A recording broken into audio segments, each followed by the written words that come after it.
Nakipagtawaran pa sa'yo si Abraham. Pinaglaruan mo lang yung feelings ni Abraham. Nakiusap si Abraham sa'yo na kapag nakahanap siya ng 10 tao na matuwid, hindi mo nalilipulin yung lungsod kapag nakahanap siya ng 10 tao na matuwid. All-knowing ka. Alam mo na hindi na makakahanap ng 10 tao na matuwid si Abraham.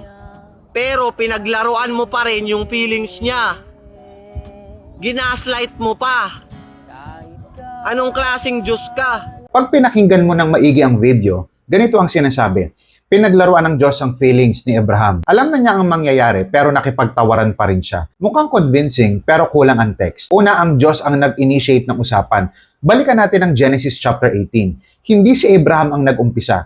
Ang Diyos ang nag-reveal ng kanyang plano. Bakit? Hindi para lokohin si Abraham, kundi para ipakita ang kanyang katarungan at isama si Abraham sa usapan. Sa Genesis chapter 18 verse 17 ang sabi, ililihim ko ba kay Abraham ang aking gagawin? Ibig sabihin, intentional ang revelation. Relational, hindi manipulative. Pangalawa, hindi ito pakikipagtawaran, kundi intercession. Yung sinasabi sa video na nakikipagtawaran ng Diyos, maling framing yon. Ang nangyayari, si Abraham ay namamagitan, nagtatanong, nakikiusap, at nag-a-appeal sa justice ng Diyos. Ang sabi niya, paano kung may matuwid?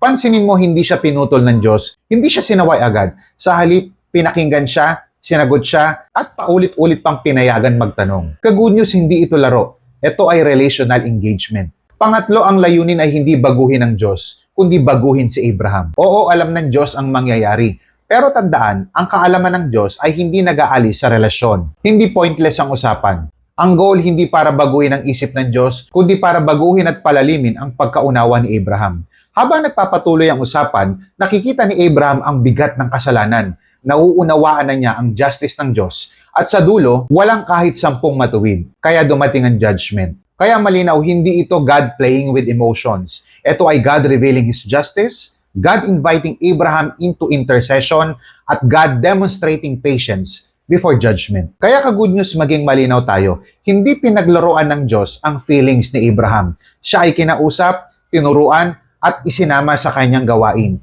Hindi siya nang manipulate. Siya ay nagpakita ng katarungan at habag. At tandaan, ang Diyos ay all-knowing, pero siya rin ay relational. At kapag tama ang pagbasa mo sa text, hindi mo makikita ang kalupitan ng Diyos, kundi katarungan na may kasamang awa. Again, hindi nilalaro ng Diyos ang tao. Hinuhubog niya tayo para makilala siya ng tama. What are your thoughts? I-type mo sa comment section. Pag-usapan natin.